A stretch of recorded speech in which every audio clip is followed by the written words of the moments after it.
fortificaciones que están alrededor de la bahía, en la cual se hace todo un cinturón defensivo, un sistema defensivo, y tiene como objetivo, bueno, evitar que cayera esta naciente ciudad en manos enemigas, así como que un desembarco por esta bahía pudiera propiciar la toma por tierra de La Habana, capital de la isla, y que además está muy cerca de Matanzas. Cuando se firman tratados entre las potencias europeas, Inglaterra, España, Holanda, bueno, pues deja de practicarse el corso y la piratería, que es la razón por la que surgen estas fortalezas. Lugares como estos tuvieron otros usos y algunos quedaron casi abandonados, desaparecieron en el tiempo. El castillo de San Severino, sin embargo, se mantiene como una prisión. Sus espacios son utilizados como prisión y esto le da a la fortaleza valores históricos, porque aquí estuvieron encerrados muchísimos patriotas, algunos de los cuales dejaron su vida en los muros del castillo convertidos en paredón de fusilamiento. Ese es el caso de hombres como Felipe Espínola Travieso, que fue fusilado en este lugar. También estuvo encerrado aquí Juan Gualberto Gómez, estuvo encerrado Plácido, Martín Morúa Delgado. Esta prisión funciona en la fortaleza hasta el año 1980. Sin embargo, desde el año 1978 ya había sido declarada Monumento Nacional, porque precisamente las personalidades que pasan por este sitio en esa función represiva que te señalo, bueno, pues le agregaron valores históricos que le hacen merecer esa condición, unido a los arquitectónicos que se lo dan todas las huellas que hay de ese momento fundacional, todos los elementos arquitectónicos que han llegado a nuestros días y que la hacen ser un exponente de la arquitectura militar renacentista que España trasladó a América para cuidar sus posesiones coloniales. Ya había sido declarada Monumento Nacional desde el año 78, cuando deja de tener población penal en el año 80, y fue entregada por el MININ al Ministerio de Cultura, el que está decidiendo qué hacer con la fortaleza, e inclusive era utilizada en alguna medida por el Fondo de Bienes Culturales, que tenía un almacén en toda esta área del primer nivel, cuando en el año 94 surge el proyecto Ruta del Esclavo, proyecto de la UNESCO encaminado a romper el silencio sobre la trata negrera y la esclavitud, considerada la causante de los males que aún viven los afrodescendientes en América y el Caribe, estigmas, prejuicios, discriminaciones, y entre tantos lugares que se proponen, porque Matanzas, que tipificó el fenómeno esclavista a escala nacional, sobre todo el de la esclavitud de plantaciones, bueno, pues tiene muchos sitios de memorias asociados a la esclavitud y su legado, y una de las propuestas para tener un museo de esa temática era precisamente la provincia de Matanzas, la cual es aprobada, pero se escogió entre los lugares propuestos el castillo de San Severino, que tiene vínculos directos con la esclavitud, porque fue construido con la mano de obra de los esclavizados, y aquí sufrieron esclavizados y sus descendientes por acciones de rebeldía. Entonces, con la aprobación de la UNESCO, se decide empezar la restauración para comenzar a utilizar el lugar como un museo de esa temática, sin olvidar sus etapas de fortaleza y prisión, y ya en el año 2003 se inaugura la primera sala, que es la Sala de los Orillas, la representación del legado africano en la obra de los artistas de la plástica, sobre todo el legado en la religión y, bueno, en este caso en la regla de 8 de santería, una de las más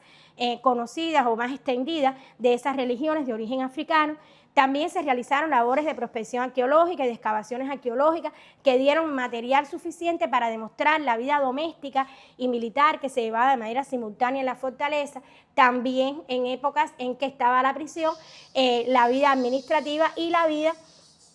de los prisioneros que se encontraban en este lugar. Y bueno, el castillo de San Severino funciona desde ese año 2003 que se abre esa sala como museo, y en el año 2009 fue inaugurado oficialmente por la UNESCO. En los momentos actuales mantiene una actividad que lo hace ser más que un museo, un centro cultural. Nos mantenemos en contacto con la Casa de África y otros museos que en el país tienen que ver con la misma temática nuestra. Todos los años mantenemos con ellos las visitas relacionadas con el taller de antropología que auspicia la Casa de África. Nos mantenemos en contacto con el movimiento antirracista, tanto en Cuba como el movimiento antirracista internacional. Por eso es que aquí vemos la figura de Danny Glover, ese activista antirracista estadounidense que nos ha visitado ya en 3 ocasiones. En esta imagen está acompañado de James Early de la institución Smithsonian, con la cual hemos tenido también muchísimos vínculos, sobre todo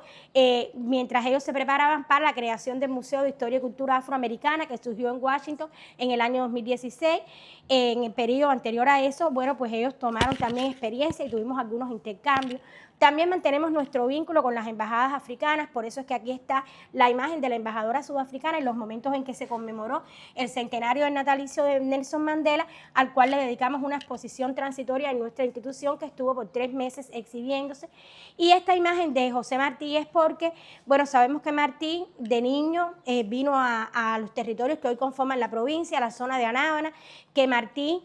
conoció la esclavitud de plantaciones bien cerca en este lugar y, bueno, en realidad el Castillo de San Severino es también una locación para la formación de esa película, El Ojo del Canario, porque, bueno, la visita que le realizan a la madre a Martí en prisión, utilizaron una de nuestras celdas en la planta baja para ello. También mantenemos mucho vínculo con la comunidad, tenemos círculos de interés, trabajos con un proyecto de rescate de juegos tradicionales infantiles, nos vinculamos con las diferentes organizaciones políticas y de masas en el territorio, la CTC, los CDR, la Federación de Mujeres Cubanas y sobre todo trabajamos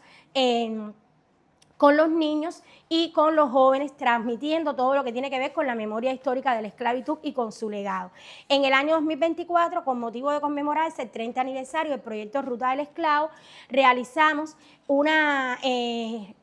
apertura de la sala de interpretación de la esclavitud, que sería un valor añadido que hoy tiene nuestro museo, el cual exhibe en algunas de sus salas objetos que fueron hallados por arqueólogos, por espeleólogos en las cuevas donde habitaron los cimarrones. También los arqueólogos y los espeleólogos han colaborado entonces con que tengamos esas piezas originales. Sin embargo, esas piezas originales no bastan y hemos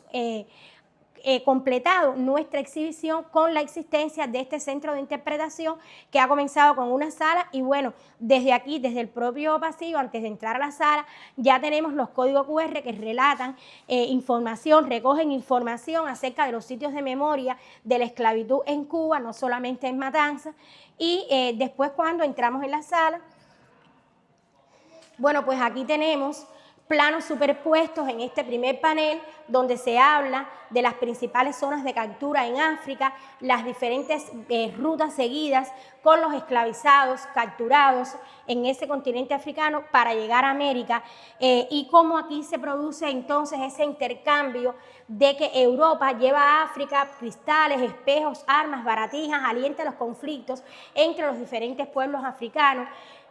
Son capturados entonces hombres y mujeres que ellos venden y que se llevan a través de estas rutas hacia América para trabajar en la producción de azúcar, café, tabaco, que son los productos coloniales que luego van a Europa, produciéndose un comercio hacia África, América, Europa, en la cual Europa es la más beneficiada. Esto se hace a través del Atlántico. La captura de los capturados atravesaban el Atlántico en embarcaciones de diferentes tipos. Esta maqueta representa una de esas embarcaciones. Estamos ante un galeón inglés del siglo XVIII, es lo que la maqueta representa, y las formas en que eran trasladados está en ese hacinamiento que vemos en las bodegas del barco. Esta travesía duraba 2 meses o 2 meses y medio, y si alguno había logrado venir con algún familiar después de tener estancias allí en aquellos puntos de concentración en la costa africana o en la embarcación, pues nada le garantizaba, porque al llegar eran vendidos, subastados y podían ser adquiridos por uno u otro amo que lo comprara, separándose a veces de una mamá, de un niño, una esposa, de un esposo. Trabajaban en las plantaciones fundamentalmente de azúcar, o sea, de caña de azúcar, de café, de tabaco, y ante cualquier falta eran sometidos a fuertes castigos. Toda esta situación tuvo siempre una respuesta de protesta. Se me dan acciones de rebeldía de diferente tipo, como el cimarronaje, el apalancamiento, las grandes sublevaciones, de las cuales Matanza es un gran escenario, pero también se lucha con las ideas, y hay hombres como Juan Gualberto Gómez, Martín Morúa Delgado, negros que estuvieron presos en este lugar, aquí en el Castillo de San Severino, y que son, en el caso de Juan Gualberto, periodista, en el caso de Martín Morú, escritor, pero que defienden la raza, que tienen posiciones diferentes ante la solución del problema negro, pero que sí son antiesclavistas, antirracistas. En el año 1886 ya queda abolida la esclavitud a través de un proceso de desintegración que comienza, consideramos, desde el mismo momento en que los cubanos se van a la Manigua en 1868 a luchar por la independencia y la abolición, y las sucesivas medidas que después la propia España toma para ir contrarrestando las que se toman en el campo insurrecto, hasta que finalmente en 1886 es abolida la esclavitud. Con ello no queremos decir que haya cambiado la situación del negro. Esta imagen muestra caras de desesperanzas. Estamos hablando de una imagen tomada en un momento posterior a la abolición de la esclavitud. Sin embargo, ¿cuáles son las posibilidades reales que tienen los negros en una sociedad que los considera preteridos, los considera inferiores, y esto dificulta, por supuesto, su inserción en esa sociedad? Aquí aparece un panel en el cual están reflejadas las obras de la cinematografía cubana, ya sean películas o documentales, donde se habla del tema de la esclavitud. Ahora la que está pasando en pantalla es la película El Otro Francisco, derivada de la primera novela antiesclavista escrita en Cuba por Anselmo Suárez Romero,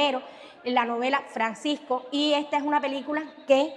tiene vínculo con esa novela, por supuesto, se toma de ella lo fundamental de su guión, pero se llama El Otro Francisco. Ahí en los demás carteles aparecen otras, como por ejemplo está el documental Cimarrón, que está basado en la obra homónima, bueno, no homónima exactamente, porque la obra se llama Biografía de un cimarrón, que es del doctor Miguel Barnet, con la cual da inicio a una serie de novelas testimonio que él escribe. En este panel están representados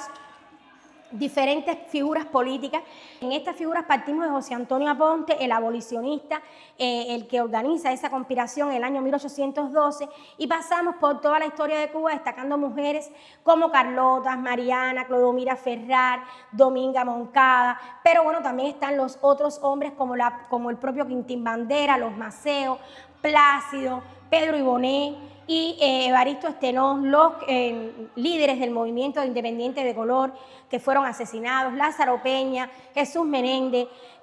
a Juan Almeida, porque llegamos prácticamente hasta la actualidad haciendo un recorrido por la historia, destacando importantes figuras que descienden de esclavizados en alguna medida. Y esta sala culmina con un panel en el cual se hace referencia a la santería o regla de Ocha como la más extendida de las religiones de origen africano que se practican en Cuba, y bueno, se exhibe un trono de cumpleaños que es